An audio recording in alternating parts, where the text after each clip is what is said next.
அன்புள்ள பிரியமான நண்பர்களே வணக்கம். இந்த இந்த வீடியோவில் தியானம் தியானம் அப்படிங்கிறத பற்றி ரொம்ப ரொம்ப முக்கியமான விஷயம்லாம் சொல்லியிருக்கேன். அதனால் ஒரு 5 நிமிடம் ஸ்கிப் பண்ணாமல் கவனமாக பாருங்கள். அப்போ தான் புரியும். அப்புறம் நண்பர்களே, இந்த வீடியோவுக்கு ஒரே ஒரு லைக் மட்டும் போட்டு விட்டுருங்க. வாங்க வீடியோக்குள்ள போகலாம். அதான் ஜோதி அங்க புருவ மத்தியில வச்சு பாக்கணும்னு சொல்றீங்க இல்லையா? அது எப்படி அப்படின்னு சொல்லிட்டு கேக்கதான். ஜோதியா பாக்கணுமா என்னன்னு அதுல நீங்க ஃபுல் டீட்டெயிலா சொல்லல. அங்க அந்த பொண்ணு பேசுறதே புருவ மத்தி கடவுள் அப்படிதான் சொன்னாங்க. எதை நினைச்சு நம்ம தியானம் பண்ணணும், ஜோதியா இல்ல சாமியா என்னன்னு சொல்லலையேன்னு சொல்லிட்டு தான் கேட்டேன். நீங்க ஒரு ஜோதி ஒரு ஒளி வடிவமா இருக்காரான்னு நம்புங்க. பவர் இருக்குன்னு நம்புங்க. பவர் இருக்கும் தானே இப்ப வேலை செய்யறீங்க. சாப்பாடு எப்படி செரிமானம் ஆகுது? சரி, பவர் இருக்கிறதுனால தானே சாப்பாடே செரிமானம் ஆகுது, இதயம் துடிக்கு, எல்லாம் நடக்குது. ஆமாங்க. எல்லாமே உடம்புல அத்தனை இயக்கமும் இந்த பவர் கரண்ட் மாதிரி பவர் இருக்கிறதுனால எல்லாம் இயங்கிட்டே இருக்கு. அப்படிங்கும்போது நம்ம பொட்டு வைக்கிற இடத்துல இருக்கு, புருவ மத்தியில நமக்கு அந்த சிவம்ங்கிற பவர் இருக்குன்னு நம்பணும். அதே மாதிரி இப்போ நம்ம அந்த மூலாதாரத்திலயும் இருக்குன்னு நம்பணும். அந்த தண்டுவடத்துல அங்க ஆட்டோமேட்டிக்கா மூலாதாரத்துக்கு போயிடும். தண்டுவடத்துல அவர் இருக்கிறாரு நம்பணும், பவர் இருக்குன்னு நம்பணும். அதுதான் எக்ஸாக்ட்டா ஒளின்னு நினைக்கணுமா பவர்னு நினைக்கணுமா எதை நினைச்சுக்கணும்னு கேக்குறேன். டோட்டலா ஒரு பவருங்க. அப்படி நீங்க நினைச்சு சும்மா எல்லாமே இருக்கு அப்படின்னு நினைக்கணும். எல்லாமே இருக்கு, எந்த பிரச்சனை, எல்லாமே திருப்தியா இருக்கு, எந்த இதுவும் இல்ல அப்படின்னு சும்மா இருக்கும் போது அப்படியே தொடர்ந்து பல பயிற்சி பண்ண நாள் ஆனதுக்கு அப்புறம் உங்களுக்கு அந்த இடத்துல பல கனவுகள் வரலாம். அல்லது வந்து ஒரு வெளிச்சம் மாதிரி மஞ்சள் வெளிச்சம் மாதிரி தெரியும். இப்ப நீங்க பாக்குறீங்களா உலகத்தை, அதே மாதிரி உள்ளார உலகம் இருக்க மாதிரி ஒரு வெளிச்சம் மாதிரி தெரியும், நட்சத்திரமா தெரியுங்கிறாங்க, என்னென்னமோ தெரியும். கனவு கூட வித்தியாசமா கூட வரும், என்னென்னமோ வரும். அப்படிங்கும்போது இப்ப வெளியில அனுபவங்களும் நிறைய, நமக்கு அனுபவங்களும் சேஞ்ச் ஆகும், எல்லாம் உண்டு. நம்மளோட அனுபவங்களும் நிறைய தியானம் பண்ணும்போது கிடைக்கும். அதே மாதிரி கனவே வந்து என்னென்னமோ கனவுகள் வித்தியாசமா, பயப்படக்கூடாது. அப்ப தியானம் பண்ண ரொம்ப அதிகமா பண்ணும்போது நமக்கு அந்த கண்ணை மூடி சும்மா சாட்சியா தான் பாக்கணும், தூத்தெல்லாம் பார்க்க கூடாது. சும்மா அப்படியே பாத்துட்டு இருக்கும் போது ஏதோ காட்சிகள், நட்சத்திரம் வரலாம், வேற ஏதோ வர ஆரம்பிக்கும். அப்புறம் திடீர்னு ரொம்ப நம்ம நல்ல அனுபவம் இருக்கும் போது, ரொம்ப ஹை லெவல் அனுபவம் உங்களுக்கு ஆச்சுன்னா, கரெக்டா பண்ணிக்கிட்டு இருந்தீங்கன்னா திடீர்னு ஒரு நாள் ஒரு ரவுண்டா சிகப்பா ஒரு வெளிச்சம் வரும். அதுதான் சிவன். அது வந்து வருதுன்னா அதுக்கு மேல ஒண்ணும் இல்ல, கடைசி பாயிண்ட். அத நீங்க பாத்துட்டீங்கன்னா அப்புறம் தெளிவாயிருவீங்க. அதுக்கு மேல ஒண்ணும் இல்ல, அதுதான் நம்ம லட்சியம். அதான் அவரை பாக்கணும், அவரை அடையணுங்கிறத நம்ம லட்சியம். இடையில வந்து என்னென்னமோ தெரியும், என்னென்னமோ காட்சிகள்லாம் வரும், ஏதோ வரும், வந்து என்னென்னமோ வந்து நம்மள கிராஸ் பண்ணிக்கிட்டே இருக்கும். அதை நம்ம எடுத்துக்க கூடாது. அதை எடுத்துக்கிட்டு நம்ம அதுல போக ஆரம்பிச்சோம்னாக்க எதை நினைக்கிறோமோ அதுதான் ஆகும். சில பேரு ஆங்கிள்ஸ் சொல்றாங்க, ஆங்கிள்ஸ்ங்கிறாங்க, அந்த மாதிரி அந்த சிந்தனை பண்ணிட்டு ஆங்கிள்ஸ் வருது போகுது, தேவதைகள் அப்படி இப்படின்னு எது சொல்றாங்க. அதனாலதான் கேட்டேன். ஜோதி வச்சுக்கோங்கிறாங்க சில பேர் ஒண்ணு சொல்றாங்க, டோட்டலா குழப்பி விட்டுறாங்க. அதுக்கோசரம் தான் கேட்டேன். ஆமா, பவர் இருக்குன்னு நினைக்கணும். கரண்ட் மாதிரி பவர் சிவன் இருக்காரு, ஜோதின்னு இது உங்களுக்கு எப்படி தோணு வச்சீங்க, ஜோதியா வச்சுக்கிட்டாலும் சரி. இப்ப அவர் அருட்பெரும் ஜோதிங்கிறாங்க அவங்க, அப்ப வந்து நம்ம சிவம்னு சொல்றோம். எப்படி சொன்னாலும் கடைசியில அந்த ஒரு இருக்கிறது அது ஒண்ணுதான். அந்த ஜோதினா ரவுண்டா சிகப்பா இருக்க தவிர ஜோதி இப்ப எரிய விட்டுக்கிட்டு இருக்க மாதிரி எல்லாம் இல்ல. இவங்க ரவுண்டா சிகப்பா இருக்குமே தவிர விளக்குல எரியற மாதிரி எல்லாம் இருக்காது. இந்த விளக்குல எரியற மாதிரி எல்லாம் இருக்காது, ரவுண்டா சிகப்பா இருக்கும். அப்படிதான் இருக்கும். அது ரோஸ் கலர்ல இருக்குன்னு வச்சுங்களேன், ஒரு அழகா. இப்ப செம்பருத்தி பூ பார்த்தா எப்படி அழகா இருக்குல்ல, அது மாதிரி அழகா சிகப்பா இருக்கும். அது வந்து பாக்குறதுங்கிற நான் ஒரு தடவை பார்த்தேன். அது வந்து நம்ம ரொம்ப நேரம் அவருக்கு உங்க கூட இருக்கணும்னு நினைச்சிட்டே இருந்தேன். நான் பாட்டுக்கு ஒரு 18 மணி நேரம் நினைச்சிருந்தேன் தொடர்ந்து. காலையில 6 மணிக்கு ஸ்டார்ட் பண்ணி நைட்டு 10 மணி வரைக்கும் அப்படியே நான் எதிர்பார்க்கலாம், அவங்க கூட இருக்கணும்னு நினைச்சேன், மற்றபடி அவரை பாக்கணும்னு தெரியாது. அப்படியே அவரை ஒருமுகப்படுத்தி நினைச்சிட்டு இருக்கும்போது திடீர்னு நைட்டு 10 மணிக்கு ரவுண்டா சிகப்பா பார்த்தேன். லேசா கண்ண முடியும்னா அப்படியே பார்த்து ஒரு மணி நேரம் அந்த காட்சி தெரிஞ்சுது. Very good. ஆனா 10 பக்தி மார்க்கத்துல வந்து அவங்களுக்கு ஒரு நிமிஷம் கூட தெரியாது. ஏதோ ஒரு காட்சி மாதிரி உருவம் மாதிரி ஆமா தெரியும். ஏதோ ஒரு ஆமா. முருகன், ஏதோ ஒரு அவங்க விரும்புற உருவம் வரும். ஏதோ ஒரு காட்சி வரும். அது ஒரு நிமிஷம் கூட இருக்க டக்குன்னு மறைஞ்சிரும், காட்டிட்டு மறைஞ்சிரும். இது வந்து நம்ம வந்து 1 மணி நேரம் 2 மணி நேரம் கூட பார்க்க முடியும். அப்புறம் நான் வந்து ரொம்ப நேரம் முயற்சி பண்ணி வருதுன்ட்டு நான் அதை ஒரு தடவை பார்த்தே போதுன்ட்டு விட்டுட்டேன். அதனால நம்ம இருக்கிறாருன்னு நினைக்கிறேன். இப்ப கரண்ட் மாதிரி தெரியுது, இப்ப நல்லா உணர முடியுது. இப்ப நம்ம தலை உச்சியில இருக்கிறத இருக்கிறாருன்னு ஃபீல் பண்றோம். அதுவே போதும். அப்புறம் 2 ஒன்னா இருக்கிற மாதிரி, அவரோடய இருக்கிற மாதிரி ஒரு உணர்வு வருது, அவரோட ஒன்னா இருக்க மாதிரி. அப்படிங்கும்போது நமக்கு எல்லா ப்ராப்ளம் சால்வ் ஆயிடுது. நமக்கு என்னென்ன எல்லாமே சால்வ் ஆயிடுது. அப்புறம் அவர் பேசுறத உணர முடியுது, டக்குன்னு பேசுறாரு. நம்ம ஏதோ ஒரு கவலை ஏதோ இப்படி இருக்குன்னு நினைச்சோம்னா உடனே அதுக்கு பதில் சொல்றாரு, அவராவே சொல்றாரு. இப்பயும் நீங்க பண்ணிட்டு இருக்கீங்களா ஐயா? எப்பயுமே தான். இப்போ கிட்டத்தட்ட நான் ஸ்டார்ட் பண்ணது 1988 ஸ்டார்ட் பண்ணேன். அப்புறம் இன்னைக்கு வரைக்கும் பண்ணிட்டு தான் இருக்கேன். தொடர்ந்து இந்த முயற்சி பண்றேன். அப்படி பண்ணிட்டு வரும்போது ஒரு தடவை என்ன ஆச்சுனாக்கா, ரொம்ப சிரமங்கள் வந்துகிட்டே இருந்தது. இவ்வளவு சிரமங்கள் வருதுன்ட்டு அப்புறம் ஒரு தொடர்ந்து பண்ண ஆரம்பிச்சுட்டேன். தொடர்ந்து பண்ணணும் அப்படின்னு நானாவே ஒரு முடிவு எடுத்தேன். இவ்வளவு சிரமங்கள் வருதுன்ட்டு காலை மதியம் இரவு இப்படி இந்த நேரமும் தியானம் பண்ணிக்கிட்டே தொடர்ந்து தினமும் பண்ணிக்கிட்டே இருந்த மாதிரி. அந்த இடத்த நினைச்சுட்டே சக்தி இருக்கு, கடவுள் இருக்காரு அப்படின்னு அந்த இடத்த நினைச்சுட்டே இருப்பீங்க. அதாங்க மெத்தட் இதுதான். பொட்டு வைக்கிற இடம் நினைக்கணும். பொட்டு வைக்கிற இடத்துல அடுத்தது தலை உச்சிக்கு போறோம். அது எப்படி போனா அது கூட ஒருத்தமா மைன்யூட்டா ரொம்ப துல்லியமா நுணுக்கமா கேட்டுச்சு. அது சொன்னாதான் புரியும் உங்களுக்கும்.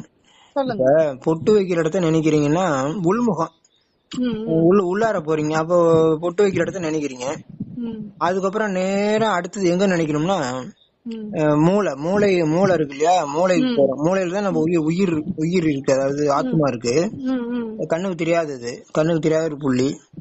அப்படிங்கும்போது மூளைக்குள்ள இருக்கு. அந்த மூளைக்குள்ள போய் பொட்டு வைக்கிற இடத்த நினைக்கிறீங்க. அப்புறம் மூளைக்குள்ள போய் அப்புறம் உச்சந்தலைக்கு போகுது. அப்படிதான் நம்ம போகணுமே தவிர வேற ஒண்ணும் இல்ல. இப்ப நம்ம புருவமத்தி நினைச்சிட்டு இருக்கோமா, அப்படியே நேரா உள்ளுக்குள்ள அப்படியே போய் மேல போயிடுறோம், உச்சந்தலைக்கு. அப்படி போகணும். ஆனா இன்னொரு சாந்தி யோகம்னு சொல்லிட்டு கூட வீடியோ ஒண்ணு இருக்கு, 2 வீடியோ கூட இருக்கு, 2 வீடியோ போட்டிருக்காங்க. சாந்தி யோகம்னு சொன்னாக்க அது பொட்டு வைக்கிற இடத்த நினைக்கணும். நினைச்சிட்டு அவுட்டர்ல வரணும், அதாவது நாமம் போடுறோம்ல வி ஷேப்ல, அப்படியே மேல வர்றோம். மேல வந்து தலைக்கு அவுட்டர்லயே போறோம். தலை மேல போய் உச்சந்தலைக்கு போய் அப்படியே பின்னாடி பிடாரிக்கு போய் அப்படியே பின்னாடி முது தண்டுவடத்துக்கு போகுது, போய் அப்படியே மூலாதாரத்துக்கு கீழே வரைக்கும் போகுது. அப்புறம் அங்க போயிட்டு ஒரு 2 நிமிஷம் அப்படியே இருக்கணும். பொட்டு வைக்கிறதுல ஃபர்ஸ்ட் 2 நிமிஷம் 5 கொஞ்ச நேரம் அப்படியே இருக்கணும். அப்ப திருப்பி அப்படியே பின்னாடி போய் முது தண்டுவடத்துக்கு போறோம். அது வந்து நாமம் போடுற மாதிரி இப்படி வந்து மேல வந்து வெளியிலயே போறது. இப்ப நம்ம பவர் வந்து என்ன பண்றோம்னா, நம்ம உச்சந்தலை நினைச்சிட்டு இருக்குன்னு வச்சுங்களேன், அந்த பவர் அங்க ரொம்ப நேரம் நிறுத்தி வச்சிட்டோம்னு வச்சுக்கா, 2 நாளைக்கு, ஒரு வாரத்துக்கு, 9 நாளைக்கு, 10 நாளைக்கு கூட அப்படியே நினைச்சிட்டு இருந்தாலும் போச்சு, அங்கேயும் நின்னுடும். திரும்பி ரொட்டேஷன் ஆகாம நின்னுக்கும் அப்படியே ஒரு பக்கம். அப்ப வலி எடுக்க ஆரம்பிச்சிடும். அப்படிங்கும்போது இந்த பயிற்சி நீங்க வந்து கண்டிப்பா ஒரு 2 நாளைக்கு ஒரு கண்டிப்பா செய்யணும். சில பேர் வந்து தினம் கூட செஞ்சுதான் ஆகணுது. ஏன்னா ஒரு 10 நிமிஷம் அந்த பயிற்சி அப்போதைக்கு பண்ணிக்கிட்டாங்கன்னா அந்த பிரச்சனை இல்லாம ரொட்டேஷன் நல்லா இருக்கும், அது பாட்டு போயிட்டு இருக்கும். இல்லைன்னா ஒரு பக்கமா நின்னுக்கும், அது ஒரு பெரிய பிரச்சனை இல்ல.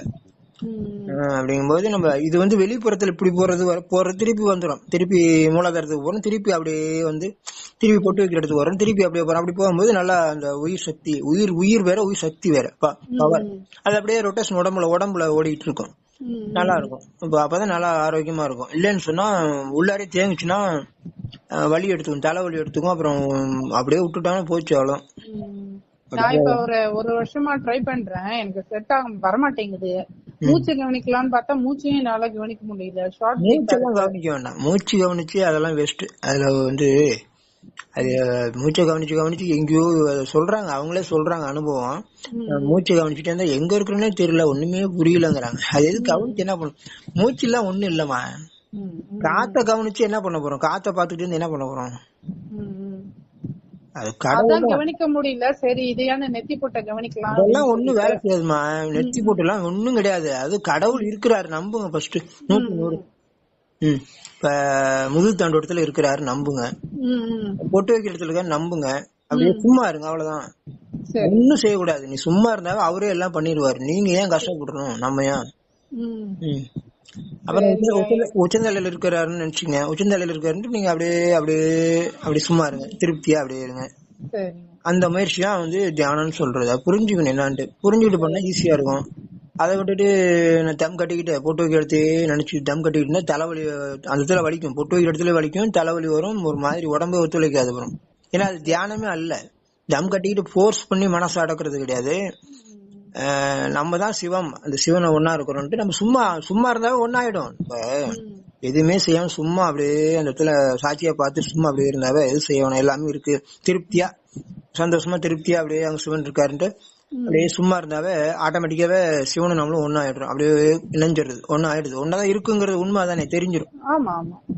அவ்வளவுதான். அப்படியே பழக பழக நமக்கு லேசா இருக்கும். அப்படியே லேசா வெயிட் குறைய ஆரம்பிச்சு கிடுகிடுன்னு குறைஞ்சிருச்சுன்னா அப்படியே 1 மணி நேரம் 2 மணி நேரம் எவ்வளவு நேரம்னா அப்படியே இருக்க முடியும். அது எந்த அளவுக்கு உடம்பு ஒத்துழைக்குதோ அந்த அளவுக்கு இருக்கலாம். சில பேர் தூக்கம் வந்துடும், சில பேருக்கு போதும் அவ்வளவுதான் நினைப்பாங்க, சில பேருக்கு தூக்கம் வந்துடும். அது மாதிரி உடம்பு நல்லா இருந்தா தூக்கம் வராது. 1 ஹவர் 1.5 மணி நேரம் 2 மணி நேரம் கூட அப்படியே இருக்கும், 3 மணி நேரம் இருக்க முடியும். நல்லா இருந்தா இருக்க முடியும். போர்ஸ் பண்ணி மனசை கட்டாயப்படுத்தி எல்லாம் அடக்கவே முடியாது, அடக்க கூடாது. போர்ஸ் பண்ணி நினைக்க வச்சீங்கன்னா வழிதான் ஏற்படும், அதுவாவே அது கட்டுப்படும். அதுக்கு 2 மெத்தட். நம்ம தான் சிவன் நினைச்சிட்டு திருப்தியா எல்லாமே இருக்கு அப்படிங்கும்போது சும்மா ஆட்டோமேட்டிக் சும்மா வந்துடும், அவ்வளவுதான். அதை விட்டுட்டு மனசை அடக்கிறேன்னு நீங்க முயற்சி எடுத்தீங்கன்னா அது எங்கேயும் ஓடிக்கிட்டே இருக்கும். கஷ்டப்பட்டு அங்க எங்கேயும் ஓடு, பின்னாடியே போகணும், பின்னாடியே எங்க போய் கவனிச்சுட்டே நீங்க 10 இடத்துக்கு போவோம், கவனிச்சே ஓடிடும். எங்கடா என் பழப்பு அப்படிதான் எடுத்து ஸ்லோகம் எல்லாம் சொல்லாம இத உட்காந்து கவனிக்கணும் ஸ்லோகம் மந்திரங்கள் ஜபங்கள் செஞ்சுட்டு இருந்தேன். இப்ப அது கட் ஆயிடுச்சு. அதெல்லாம் வேணாமா, அதெல்லாம் வேணாம். மந்திரங்கள் வந்து ஒரு 10 தடவை சொல்லலாமே தவிர, அழகா ராகமா சொல்லலாமே தவிர, அந்த மந்திரம் திருப்பி திருப்பி திருப்பி சொல்றதுனால என்ன ஆகுது, மெஷின் மாதிரி சொல்லிக்கிட்டு அப்படி மெஷின் மாதிரி வந்துடும். இப்ப நீங்க 100 தடவை சொன்னாவே ஒரு மெஷின் மாதிரி திருப்பி திருப்பி சொல்லிக்கிட்டு இருக்கணும். அது எதுக்குன்னா 100 தடவை சொல்லுங்க, அது எதுக்குனாக்க நான் கரெக்டா சொல்லணும். எதுக்குன்னா அந்த மனசை வந்து அங்கிட்டு இங்கிட்டு ஓடுறத பழக்கப்படுத்தி கொண்டு வந்து நிறுத்துறதுக்காக ஒரு பயிற்சி தான், வேற எல்லாம் ஒண்ணும் இல்ல. அதான் மனமது செம்மையானால் மந்திரம் சமைக்கிறதுனா மனசு ஒருமுகப்பட்டு அப்படியே நிக்குது, நம்ம கட்டுப்பட்டு சும்மா அப்படியே நம்ம சொல்றது அப்படியே கேக்குதுன்னா அப்புறம் நமக்கு மந்திரம் தேவையில்லைங்கிறது அர்த்தம். அதே மாதிரி மூச்சை கவனிக்கிறதுங்கிறது, மூச்சை கவனிக்கும் போது மனசு அங்கிட்டு இங்கிட்டு ஓடுறத மூச்சை கவனின்னு ஒரு வேலை கொடுக்குறோம், இங்க வா இங்க இழுக்கிறோம். அதே அவ்வளவுதான், வேற எல்லாம் ஒண்ணும் இல்ல. அப்புறம் பொட்டு வைக்கிற இடத்துக்கும் அப்படிதான், நம்ம இங்க வா நெத்தி பொட்டுல வந்து இரு அப்படின்னு சொல்றோம், அங்க பழகுறோம், அவ்வளவுதான். அது இப்ப நீங்க சொல்றீங்க இல்லையா, நெத்தி போட்டுல நானும் சிவனும் ஒண்ணுதான் சொல்லிட்டு ஒரு ஆர்டர் போட்டுட்டு அப்படியே கவனிச்சா அது திருப்பியும் ஒரு 10 நிமிஷத்துக்கு ஒரு தடவை ஆர்டர் பண்ணணுமா ஐயா, இல்ல எப்படின்னு கேக்குறவங்களா? நீங்க அது உங்களை மிரிச்சு ஓடினா அப்புறம் வந்து எல்லாமே இருக்கு, எல்லாமே இருக்கு, சிவனும் இருக்காரு, எல்லாமே இருக்கு. அதனால நீ இங்க கம்முனு இரு, ஒண்ணும் நீ செய்ய வேண்டாம், சிந்திக்க வேண்டாம், பிளான் பண்ண வேண்டாம், எதுவுமே செய்ய வேண்டாம், சும்மா இருந்தா போதும் அப்படின்னு சொன்னீங்கன்னா அது நீ சொல்ற அப்படின்னு.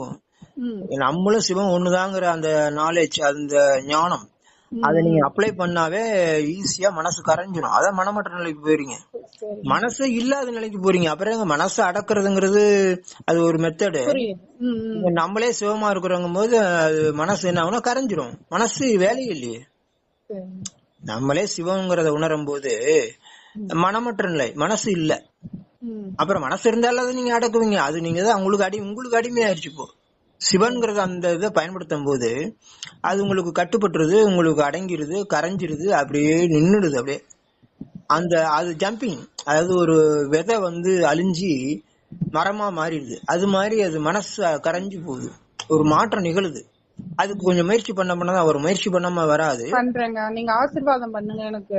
ஏன்னா வந்து இப்ப நான் நல்லா இருந்தேன், எனக்கு இந்த உடம்பு சிக்னஸ் ரொம்ப வருதுங்க, மாத்தி மாத்தி பைத்தியம் பிடிச்சிருமோன்னு பயந்த அளவுக்கு உடம்பு இருக்கு. அதனால சரி நம்ம மெடிடேஷன் பண்ணி நம்ம உடம்பு சரி பண்ணிக்கலாம்னா உட்கார முடியல, என்னால உட்கார விட மாட்டேங்குது. இதை செய்யலாமா, மூச்சை கவனிக்கலாமா, நெத்தி பூர்வத்துக்கு அதெல்லாம் குழப்பிக்காதீங்க. இந்த வீடியோ எத்தனை வீடியோ பாத்தீங்க? அன்னைக்கு அந்த பொண்ணு ஒரு வீடியோ போட்டீங்களா, அது ஒண்டிதான் பார்த்தேன் நானு. சிவ ஒளி, சிவனை பாக்கணும்னு நீங்க முயற்சி பண்ண வேண்டாம், தானாதான் வரும். நீங்க இந்த இதுல ஒன்னா புரிஞ்சுக்கிட்டு ஒன்னா சரி பண்ணும் போது தானா வரும். அதெல்லாம் நீங்க ஒண்ணும் பண்ண வேண்டாம், அதெல்லாம் சிரமப்பட வேண்டாம். நானே சிரமப்பட்டு பார்த்தேன், முயற்சி பண்ணி பார்த்தேன். அந்த அளவுக்கு முயற்சி பண்ற அளவுக்கு எல்லாரும் பண்ண முடியுமா? அதனால அந்த நம்புங்க, அவர் வந்து தானா வருவாரு, நம்புங்க, இருக்கிறாரு நம்புங்க, அவ்வளவு, அதுவே வேலை செய்யும். நான் சொல்றது சிவனாவே நீ மாறிடு, அவர் ஃபீல் பண்ணுங்கிறேன். நீ ஏன் அவர் ஒளியை பார்த்து என்ன பண்ண போற? ஒளிய பாக்குறதுனால உனக்கு எந்த மாற்றம் வராது. அது வந்து அழகா இருக்கும், சந்தோஷமா இருக்கும், அழகா இருக்கும், நல்லா இருக்கும். ஆனா வந்து அதை பார்த்து நமக்கு ஒன்னும் மாற்றம் எல்லாம் வராது. நான் அதான் சொல்றேன், சிவனாவே நீ மாறி கரைஞ்சிரும், சரணடைஞ்சிடுற. அவரை ஃபீல் பண்ற, நல்லா உணர்ற, இருக்கிறாருன்னு தெரியுது. நம்ம கூட உங்க கூடவே இருக்கிறாருங்க நல்லா உணர முடியும். அப்படி நீங்க உங்க கூடவே இருக்கிறாருன்னு உணர்ந்து நம்ம கூட இருக்கிறாருன்னு நினைச்சுங்க, நம்புங்க. இப்ப தண்டு வடத்துல அவர் மறைஞ்சிருக்காரு, அவ்வளவுதான். தண்டு வடத்துல மறைஞ்சிருக்காரு. அதுக்கு வந்து நீங்க இப்ப நீங்க சொன்னீங்கல்ல, அதுக்கு வந்து நீங்க இந்த அஸ்வினி முத்திரன்ட்டு 5 வீடியோ போட்டிருக்கேன். அது 5 வீடியோவும் பாருங்க. நீங்க வாட்ஸ்அப் போடவே இல்லையா? வாட்ஸ்அப்பா? இந்த நம்பருக்கு போட்டுமா? போடுங்க. இப்படியே ரிங் விட்டு கட் பண்றீங்க, ரிங் விட்டு ஏன் கட் பண்றீங்க? அது ஐயோ, அது வேற நம்பர்னு நினைச்சுட்டு உங்க நம்பருக்கு போட்டேன் நானு. அப்புறம் உடம்பு சரியில்லைங்கிறீங்க, அதுங்கிறீங்க, இதுங்கிறீங்க. எல்லாம் நான் சொல்றது ஈஸியான மெத்தட். இந்த அஸ்வினி முத்திரங்கிறத செய்யுங்க. அதை நான் டெக்னிக் சொல்லிருக்கேன். அது மாதிரி நீங்க செஞ்சு அதுல ஈடுபட்டாதான் சரியாகும். இப்போ ஒரு நோய் வருது, ஒரு பிரச்சனை வருதுங்கிறத நம்ம செலவு பண்ணிட்டே இருக்கிறோம் எனர்ஜிய. நம்ம செலவு பண்றதா நம்ம பண்றோமே தவிர அது ப்ரொடக்ஷன் பண்றது இல்ல. ப்ரொடக்ஷன் பண்ணி அந்த முயற்சி எடுக்கணும்னு தீவிரமா எடுத்தாதான் அது எப்படின்னு புரிஞ்சுக்கிட்டு தான் எடுக்கணும். சும்மா குருட்டடியா பண்ணா ஒன்னும் ஆகாது. ஒரு வேலையை செய்றீங்க, குருட்டடியா நீங்க பாட்டுக்கு செஞ்சா சரியா வந்துருமா? இப்ப ஒரு மாவாட்ட தெரியாம எத்தனை பேரு மிக்சியில தெரியாம கடாமடான்னு உடச்சு விட்டு கையை விட்டா கையை வெட்டி விடும். அது மாதிரி சுவிட்ச போட்டான்னு வச்சுக்க, அவன் பாட்டுக்கு கையை உள்ள வச்சு சுவிட்ச போட்டாம வச்சு அல்லது சுவிட்ச கடாமடா திருநாளும் போச்சு மேல வைக்கும் போது மிக்சி வைக்கும் போது தப்பு தப்பா செஞ்சவனா உடச்சு விட்டுருவாங்க கசாம்சான்னு. அது மாதிரி கரெக்டா கவனமா செய்யணும். என்னைக்கு செஞ்சாலும் கவனம் இல்லாம நீங்க பாட்டுக்கு மறந்தாப்புல மாத்தி திருவிட்டீங்கன்னா முடிஞ்சு போச்சு. அது மாதிரி எந்தையும் கரெக்டா அது புரிஞ்சுக்கிட்டு கரெக்டா பொறுமையா பண்ணாலும் முடியும். அது மாதிரி இப்ப இந்த அஸ்வினி முத்திரை அந்த பயிற்சி சொன்னல, அது வந்து எப்படின்னா, அது வந்து தண்டுவடத்துல சிவம்ங்கிறது மறைஞ்சிருக்குன்னு நீங்க நினைக்கணும். அங்க கீழே சிவன் இருக்காருன்ட்டு இந்த மனசு அங்க நிறுத்தி வைக்கிறீங்க. அப்பதான் மனசு ஈஸி நிறுத்த முடியும். சும்மா நான் பயிற்சி பண்றேன்னா, அஸ்வினி முத்திரன்னு பயிற்சி பண்றேன்னா உங்களுக்கு யாரும் நிறைய பேர் ஏகப்பட்ட பேர் பண்ணாமே விட்டுட்டாங்க. சில பேர் இதை பண்றாங்க கொஞ்சம் கொஞ்சம், இது எல்லாம் பண்றதே கிடையாது. அதனாலதான் நான் சொன்னேன், சிவனே அங்க இருக்கிறாரு நினைச்சுக்கோ. அப்ப அங்க மனசு நிறுத்தி வைக்க, அப்புறம் அந்த கீழே இருந்த சிவனை நீ மேல கொண்டு போயிடுங்கிறேன். அது மனசுனா அதுல கவனம் இருக்கு, அந்த கவனத்தை நிறுத்தி வைக்கிறோம். அப்புறம் கவனம்னா என்ன? அதான் சிவன். சிவன் தான் உயிராகி உயிர் சக்தியாகி மனசாகி வருது அப்படியே வரிசையா.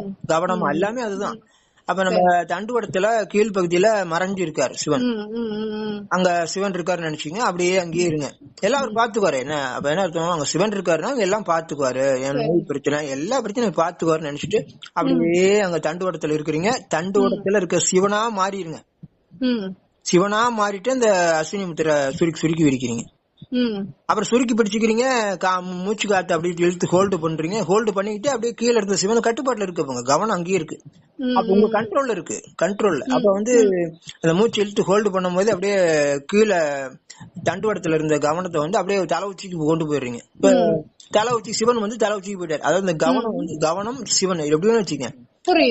அந்த சிவன் வந்து கீழே இருந்த சிவன் மேல போயிட்டாரு. அப்ப அவ்வளவு மேல இருந்துகிட்டு அப்ப காத்த வந்து வாய் வழியா ரிலீஸ் பண்ணிட்டு கீழே இழுத்து பிடிச்சிருக்கீங்கல்ல, கீழே அந்த ஆசன வயசு பிடிச்சிருக்கீங்க, அத வந்து ரிலீஸ் பண்ணிருங்க. மேல நினைச்சுக்கிட்டே, மேல இருக்காரு நினைச்சுக்கிட்டே அப்படியே ரிலீஸ் பண்ணிருங்க. அவர் இருக்கிற எல்லாம் பாத்துக்குவாரு. அப்ளை பண்ணுங்க, அதையும் அப்ளை பண்ணுங்க. அதே மாதிரி இன்னொன்னும் இருக்கணும். இப்ப தண்டுவடத்துல அந்த மனசு நிறுத்தும் போது நமக்கு போதுமான சக்தி பவர் இருக்குன்னு நினைக்கணும். எல்லாம் நமக்கு நம்ம பிரச்சனையை எல்லாம் தீர்க்கக்கூடிய பவர், எல்லா இதையும் தீர்க்கக்கூடிய பவர் வந்து நமக்கு அந்த தண்டுவடத்துல இந்த மூலாதாரத்துல இருக்கு, தண்டுவட கீழ்பகுதியில இருக்குது. ஃபுல் பவர் நமக்கு எல்லா பிரச்சனையும் தீர்க்கக்கூடிய, எல்லா நோய் எல்லாமே சரி பண்ணக்கூடிய, ஜெயிக்கக்கூடிய போதுமான ஆற்றல் அந்த தண்டுவடத்தின் கீழ்பகுதியில இருக்குன்னு நினைக்கணும். அல்லது சிவனே இருக்கிறாருன்னு நினைச்சுக்கிட்டா, ரெண்டு நினைச்சாலும் மனசு அங்க நின்றும். எல்லா பிரச்சனையும் தீக்கிற பவர் இருக்கு, அதான் நமக்கு தேவை. அங்க இருக்கும்போது மனசு அங்க நில்லு அப்படி நிக்க வச்சுட்டு நம்ம அந்த சுருக்கி விரிக்கிறோம். சுருக்கி வச்சு இழுத்து பிடிச்சிக்கிட்டு அந்த மூச்சு எடுத்து ஹோல்டு பண்றோம். ஹோல்டு பண்ணிக்கிட்டு அந்த 2 பேரும் சேர்ந்தாப்புல செய்யணும். அதுதான் கொஞ்சம், வேற ஒண்ணும் இல்ல. பழக்கம் வேற ஒண்ணும் இல்ல. எவ்வளவு நேரம் இது செய்யணும்? அதான் ஒரு 10-15 தடவை சுருக்கி விரிங்க. 15 தடவை சுருக்கி எவ்வளவு உங்களுக்கு தேணுதோ அதான் நீங்க மனசு அங்க நிறுத்தி வச்சுக்கிட்டு அங்க எல்லா போதுமான பவர் இருக்கு. நம்ம எல்லா பத்தியும் சரி பண்ற பவர் நினைச்சீங்க, அது சிவன் நினைச்சுட்டான்னு தெரியும். எப்படி நினைச்சீங்க? சிவனே அங்க இருக்கிறாரு, அது போதுமான பவர் நமக்கு இருக்கு. மனசு எங்க ஓடாது, அங்கேயும் இருக்கு. எங்கேயும் ஓட வேணாம், எங்கேயும் எல்லாமே இருக்கு, போதுமான பவர் இருக்கு, நம்ம ஸ்ட்ராங்கா இருக்கிறோம் அப்படின்னு நினைச்சிட்டு நம்ம மனசு நிறுத்திட்டு நீங்க இப்ப வந்து இந்த பவர் மேல போயிடுது. அங்க நினைச்ச அந்த கவனம் அல்லது சிவன் அங்க மேல போயிடுது. இப்ப நம்ம மூச்சை வந்து வாய் வெளியே விட்டுறோமா, அதனால கேளுங்க, அந்த வீடியோ கேளுங்க, உங்களுக்கு புரியும். அப்படிங்கும்போது அந்த தலை உச்சிக்கு போனதுக்கு அப்புறம் நீங்க உங்களுக்கு என்ன தேவையோ அத சொல்லுங்க. இப்ப உடம்புல ஒரு பிரச்சனை, நோய், அல்லது வந்து வேற யாருக்காவது ஒரு நோய், அல்லது வேற யாருக்கா ஒரு பிரச்சனை, எதுவா இருந்தாலும் இது சரியாகட்டும் நினைச்சா உடனே சரியாயிரும். அந்த பயிற்சி கரெக்டா பண்ணிருக்கணும். பண்ணிட்டு அந்த தலை உச்சியில போய் நிக்குதுல, அங்க ஒரு 2 நிமிஷம் அமைதியா இருங்க. அமைதியா சாப்பிட்டு அப்படியே சும்மா இருங்க. சும்மா இருந்துட்டு அப்புறமேட்டுக்கு அந்த எந்த பிரச்சனையோ அதை சொல்லி சரியாகட்டும் உடனே அந்த ஒரு நிமிஷத்துல உடனே சரியாயிடும். உங்களுக்கு எங்க உடம்புல எந்த வலி பிரச்சனை எது இருந்தாலும் சரியாயிடும். அடுத்தவங்களுக்கு சொன்னாலும் அவங்களுக்கும் சரியாயிடும். ஏன்னா அந்த பவர் வந்து இன்க்ரீஸ் ஆயிடுது. நீங்க அந்த மாதிரி சுருக்கி விரிச்சுட்டு அந்த கரெக்டா மேல கொண்டு போயிட்டீங்கன்னா அந்த பவர் வந்து உங்களுக்கு டோட்டலாவே பல மடங்கு, ஒரு 10 மடங்கு 20 மடங்கு உங்களுக்கு அதிகமாயிடுது. அப்ப ஷார்ப்பா இருக்கிறீங்க. அப்ப ஒண்ணு சொல்லும் போது உங்களுக்கு ஒண்ணு நடக்கணும், உங்களுக்கு ஜெயிச்சுக்குவீங்க. ஆனா இதெல்லாம் வெளியில போய் ஆட்டி சொல்லிட்டு இருக்காதீங்க. இப்படி அவங்க நான் புரியாது உங்களுக்கு இல்லையா, அதனால வெளியில எல்லாம் சொல்லக்கூடாது. அது மாதிரி நீங்க செய்யுங்க, உங்க பிரச்சனை எல்லாம் சால்வ் பண்ணீங்க. அதே மாதிரி மற்ற சமயத்துல அப்படி எப்படி இருக்கணும்ன்றதுதான். இப்ப எப்பயுமே சந்தோஷமா இருக்கணும் அப்படின்னு நினைங்க. இந்த பிரச்சனை எல்லாம் இருக்குதான், எல்லாத்துக்கும் இருக்கு. இப்ப நான் உங்ககிட்ட பேசிட்டு இருக்கேன்னா எனக்கு அதை சொல்ல முடியாத பிரச்சனை இருக்கு. அதையும் தாண்டி அதுக்குள்ள உட்காந்துருக்கேன். ஏன்னா அந்த உலகம் இப்படி இருக்கு, அது தாண்டி நம்ம வர்றோம். உங்ககிட்ட அப்படி பேசுறேன்னா அப்புறம் பேசுனதுக்கு அப்புறம் நினைச்சு பார்த்தா எப்படா இப்படிலாம் பேசியிருக்கோமா அப்படின்லாம் நானே நினைச்சு பாக்குறேன். நானே இப்ப டெத் ஆயிருந்தாக்க இப்ப 23 வருஷம் ஆயிருக்கும். அது இது வரைக்கும் இருக்கிறோம். இப்ப யூடியூப் ஆரம்பிச்சு நான் மக்களுக்கு சேவை செய்யணும்னு எப்படி செய்யணும்னு எனக்கே தெரியல. அதனால அந்த பிரச்சனையெல்லாம் ஒரு பெருசாவே நினைச்சுக்காதீங்க. எந்த பிரச்சனையும் இருக்கட்டும், நீங்க முயற்சி பண்ணுங்க, கண்டிப்பா உங்களுக்கு வெற்றி உண்டு. ஆனா அந்த பிரச்சனை இப்படி இருக்கு அப்படி இருக்கு ஆசீர்வாதம் பண்ணாலும் தேவையில்லை. உங்களுக்கு இருக்கு, எல்லா திறமையும் இருக்கு, எல்லாமே இருக்குன்னு நம்புங்க. சிவனே உங்க கூட இருக்காரு. சிவன் தான் உங்களுக்கு குரு. அவர் தான் உங்களை ஆட்டோமேட்டிக்கா வரும் உங்களுக்கு. அவர் நீங்க செய்ய வேண்டிய வேலை அவர் மறக்காம இருக்கணும். மறந்துட்டா திருப்பி ஞாபகப்படுத்திக்கணும், கூட தான் இருக்கிறாரு. ஒண்ணும் இல்ல, ஒண்ணுமே இல்ல. இது கிறிஸ்துவ மதத்துல போனீங்கன்னா சொல்றதே கிறிஸ்துவம். இயேசு மதத்துல போனீங்கன்னா சொல்ற முக்கியமான விஷயமே சர்வ வல்லமை உள்ள தேவன் உங்களோடு இருக்கிறாருங்க, நம்மோடு இருக்கிறாரு. அதுதான் அவங்க சொல்றது. அதுதான் தேவன் பிரேயர் பண்றா நடக்குது. அவங்க அதை பண்ணி பண்ணி பழக்கமாயிருச்சு. பிரேயர் பண்ணி பண்ணி நல்லா பழகிட்டான். நம்பிக்கையோட பண்றாங்க. நம்பிக்கையோட பண்ணும்போது சார் பண்ணும்போது நடக்குது. தொடர்ந்து அடிக்கடி ஒரு நாளைக்கு ஒரு 50 பிரேயர் பண்ணுவாங்க. அதுக்கு இங்க போறேன், அங்க வர்றேன், இந்த செய்யணும் அது செய்யணும், இதையாவது சொல்லிக்கிட்டே இருப்பாங்க. நடக்கல சொல்லிக்கிட்டே இருப்பாங்க போயாம. அது மாதிரி அவங்க அந்த நம்மோடு இருக்கிறார், சாமி செய்யுங்க, இதை பண்ணுங்க சொல்லிக்கிட்டே இருப்பாங்க. நடந்துகிட்டே இருக்கு. நம்ம ஆளுங்க போயிட்டு கோயில போய் சிலையை வச்சுக்கிட்டு ஏதோ இவங்க ஏதோ மனசுக்குள்ள வேண்டிக்கிறாங்க, நடந்தாலும் நடக்க சொல்ல முடியாது. அந்த மதத்துல அப்படி. அதனால என்ன புரிஞ்சு நம்மளோட இருக்கிறாரு, அவர் மறக்காம. அன்னொரு வசனம் கூட இருக்கு அது பைபிள்ல, முக்கியமானது. அதாவது கடவுள் அவர் மீது வைக்கும் விசுவாசமே உலகத்தை ஜெயிக்கிற ஜெயம். கடவுள் மேல வைக்கிற விசுவாசமே உலகத்தை ஜெயிக்கிற ஜெயம்னா, உலகம்னா பிசாசு, உலகம்னா பேய், உலகம்னா மாயா. இது மாயா உலகம், பொய் உலகம். பொய் தான் எல்லாம். பொய், புரட்டு, திருட்டு, எல்லாம் கெட்டதும் நடக்குது. எல்லாமே பிராடு. இன்னைக்கு பாருங்க, எல்லா பொருளும் கலப்படம், எல்லாம் பிராட் ஆயிடுச்சு. எந்த ஒரு நல்லதே கிடைக்க மாட்டேங்குது. அந்த மாதிரி எல்லாமே பிராடு பண்ண ஆரம்பிச்சிட்டாங்க, ஏமாத்த ஆரம்பிச்சிட்டாங்க. அது ஒரு பொய்யான உலகம். அப்படிங்கும்போது இது உலகம்னாவே பிசாசு மாயாதான். அப்ப என்ன அர்த்தம் புரிஞ்சுக்கணும், மக்களுக்கு புரியாது. எத்தனை தடவை படிச்சா அந்த வசனம், அந்த வரி புரியவே புரியாது. கடவுள்னு என்ன, அப்ப கடவுள் மீது வைக்கும் விசுவாசங்கிற வார்த்தைக்கு அர்த்தம் தெரியாதுமா நிறைய பேருக்கு. சும்மா சொல்லிட்டே இருப்பான், விசுவாசம்னு சொல்லுவான். பைபிள்ல அந்த வார்த்தை முக்கியமான வார்த்தை. என்ன ஒண்ணு இல்ல, கடவுள் நீ மறக்காம இருக்கணும். மறக்காம நம்ம கூட இருக்கிறாரு. சர்வ வல்லமை உள்ள தேவன் நம்மோடு இருக்க என்ன அர்த்தம், உங்க கூட இருக்காரு, மறக்காம இரு. என்ன மறக்காம இரு, நம்ம கூட இருக்கிறாரு, நமக்குள்ள இருக்கிறாரு, தண்டுவடத்துல இருக்கிறாரு, பொட்டு வைக்கிறதுல இருக்கிறாரு, உச்சந்தலையில இருக்காரு, டோட்டலா நம்ம கூடவே இருக்கிறாரு. அப்படிங்கறத நம்ம மறக்காம இருக்கணும். அப்படி மறந்துட்டா திருப்பி இருக்காரு, நம்ம கூட இருக்காரு நினைச்சுக்கணும். நீங்க ஒரு 10 நாளைக்கு நான் சொல்ற மாதிரி பண்ணுங்க. வீடியோல பாத்திருப்பீங்க, வீடியோல இருக்கு. அப்ப வந்து 10 நாளைக்கு நைட்டு தூங்குறதுக்கு முன்னாடி ஒரு நல்லா முழுமை தியானம் நினைங்க. நம்ம தான் சிவன் நானும் ஒன்னா இருக்கிறோம்னு நினைங்க. தியானம் பண்ணிட்டு தூங்கிடுங்க. தூங்கும்போது நல்லா தூங்கிடுங்க, அதை மறந்துடுங்க, எல்லாம் ஒப்படைச்சிருங்க. எல்லாரும் சரண் அடைஞ்சா எல்லாம் கொடுத்துருங்க, எதுவுமே வச்சுக்காதீங்க. நீ தூங்க போறீங்க இப்போ, அவ்வளவுதான். தூங்கி கண்ணு முழிச்ச உடனே தியானத்தை ஸ்டார்ட் பண்ணுங்க. அப்படி ஒரு 10 நாளைக்கு தொடர்ந்து பண்ணீங்கன்னாவே உங்களுக்கு நல்லா உச்சந்தலையில இருக்கிறது நல்லா உணர முடியும். அதே பொட்டு வைக்கிறது சும்மா இருக்கும்போது இருக்கிறாரு நல்லா தெரியும். ரெண்டு இடத்த நினைச்சிட்டு இருக்கிறாருனாலும் கூடவே இருக்கிறது அப்படியே பக்கத்திலே இருக்க மாதிரி இருக்கும். நல்ல சிவனை உணர முடியும், அவ்வளவுதான். அவர் கூடவே இருக்கிறத உணரும் போது அவரு தான் அப்ப தெரியும் உங்களுக்கு தான் சிவங்கிறது. அப்ப நல்லா உணர்வீங்க. நல்லா உணர முடியும். நல்லா அது ஒரு வித்தியாசமா இருக்கும். அதுதான் அவ்வளவு பண்ணிட்டு உங்களுக்கு கால் பண்றேன் ஐயா. ரொம்ப நன்றி. இந்த நாலேஜ் தாமா, இந்த ஞானம் தான் முக்கியம். இப்ப சொன்னேன்ல, இந்த ஞானம் தான் முக்கியம். அது நல்லா புரிஞ்சுங்க. வீடியோ பார்த்தாலும் சரி, இல்ல வாட்ஸ்அப் போடுங்க, போடுங்க. அதுல இருக்க வாய்ஸ் எல்லாம் கேளுங்க. எப்படியோ கேட்டு இந்த ஞானத்தை புரிஞ்சுட்டு செயல்படுத்தி ஒரு அனுபவம் உங்களுக்கு வந்துருது. அவ்வளவு. அதுக்கப்புறம் நீங்க தினமும் பிரேயர் பண்ணிட்டே இருங்க. சில விஷயம் நடக்கும், சில விஷயம் நடக்காது, மெதுவா நடக்கும். அதுக்காக தொடர்ந்து முயற்சி பண்ணுங்க. அவ்வளவுதான். மினிமா அந்த லா ஆஃப் அட்ராக்ஷன், அது இது பிரபஞ்சம், அது இது சொல்லிக்கிட்டு பிரபஞ்சம் என்ன, பிரபஞ்சம் வந்து என்ன சொல்லுங்க, காத்து, இந்த மண்ணு, இதுதான் ஆகாயம், இதுதான் பிரபஞ்சங்கிறாங்க. இந்த பிரபஞ்சத்தை எல்லாத்தையும் இயக்குறதே ஒருவர் தான் இயக்கிட்டு இருக்கு. அது தெரியல அவர்களுக்கு. ஏன்னா அவருக்கு உருவம் இல்ல. உருவம் இல்லாதனால அவருக்கு தெரியல, இல்லன்னு நினைக்கிறாங்க. பிரபஞ்சம் இருக்கு தெரியுதுனால பிரபஞ்சங்கிற. இப்ப கூட ஒருத்தர் கடவுளுக்கு உருவம் இல்ல நீங்க சொல்றீங்க. ஏதோ ஒண்ணு, ஏன் உருவம் இல்லங்கிற, நீ ஜோதி வடிவமா இருக்குங்கிற, சரி வச்சுக்க. நீ ஜோதி மயத்துல இருக்குது, ஜோதி வடிவமா ஒளி வடிவமா ஜோதியா இருக்குன்னு சொல்ற, ரைட், இது வச்சுக்கோ, தப்பு இல்ல. நானும் அதான் சொல்றேன். அந்த ரவுண்டா சிவப்பா இருக்கிற சிவம்னு சொல்றேன். நீ வந்து அருப்பெரும் ஜோதிங்கிற, நான் சிவம்னு பேர் வச்சுட்டு அது ஒரு ரவுண்டா இருக்கு சிவப்பா இருக்குன்னு சொல்றேன். ரெண்டு ஒண்ணுதான் அர்த்தம். நீ அப்படி சொல்லக்கூடாது. அது உருவம் இருக்குது, அது ஜோதி வடிவம், அது ஜோதி வடிவம். இப்ப இதே வந்து கிறிஸ்துவ மதத்துல போய் சொல்லுங்க, வடிவம்னு சொல்லுங்க. சர்ச்சில் போயிட்டு வடிவம் உருவம்னு சொல்லுங்க. சொல்லக்கூடாது. வடிவமே கிடையாது, உருவமே கிடையாதுன்னு அவங்க பயங்கரமா திட்டுவாங்க. பின்ன வடிவங்கிற வார்த்தையை யூஸ் பண்ண மாட்டாங்க, உருவங்கிறதே வரக்கூடாதும்பாங்க. அதே மாதிரிதான் அந்த முஸ்லீம்லயும் அவங்களும் அந்த உருவத்தையே வைக்க மாட்டாங்க, உருவங்கிறதே கிடையாதுன்னு சொல்லுவாங்க. இப்ப வந்து உருவம் இல்லைன்னு தான் சொல்லணும். உருவம்னு சொன்னோம்னா அது வந்து கணக்குல உருவம் கொண்டு வந்தாவே அது கணக்கு வழக்கே கிடையாது, கோடிக்கணக்கில் போக ஆரம்பிச்சிடும். ஆமா, உருவம் இல்லைன்னு சொல்றது ஒன்று, உருவம்னு வச்சுன்னா கோடிக்கணக்கில் போயிடும். அதத்தான் நான் தெளிவா சொல்லிட்டு இருக்கேன். ஒருத்தர் கமெண்ட்ல போடுறாரு, உருவம் இருக்கு, நீ உருவம் இல்லைன்னு சொல்றேன்னு சொல்லி அவரு என்னை திட்டுறாரு. நாம தான் தெளிவுபடுத்துறோம், நம்ம தெளிவா சொல்றோம், இல்லப்பா இதுதான் உருவம் இல்லைன்னா ஒன்னா இருக்கு, உருவம் எடுத்தா அது பல கோடி ஆயிடும், அவ்வளவுதான். அப்ப கரண்ட் மாதிரி அவரு இருக்க, எல்லா வீட்டுக்கும் ஒரே கரண்ட் தான் போகுது.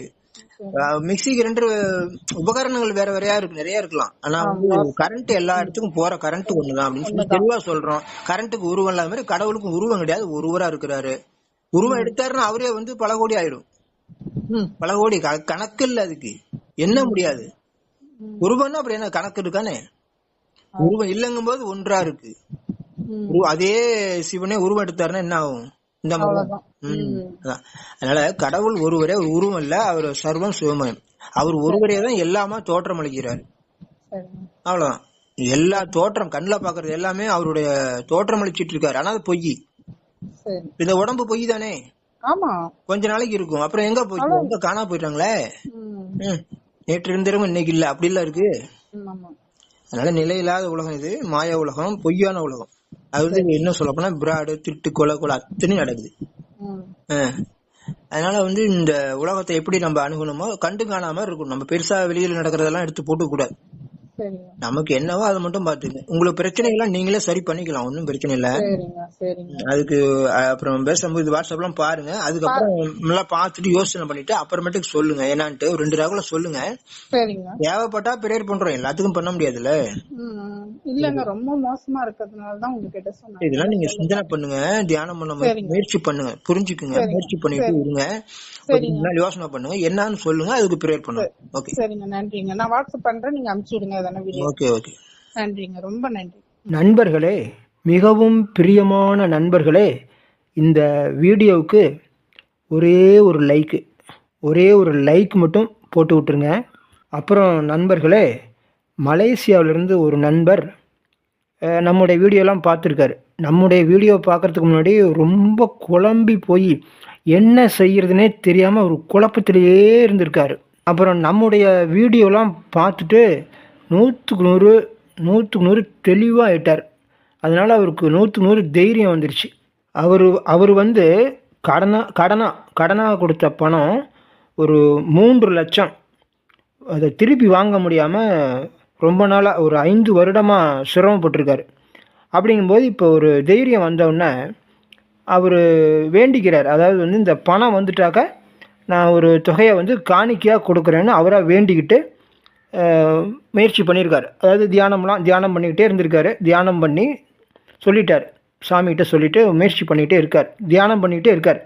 அப்படிங்கும்போது ஒரு வாரத்திலேயே அந்த அமௌண்ட்டு 3 லட்சம் திரும்ப வந்துருச்சு.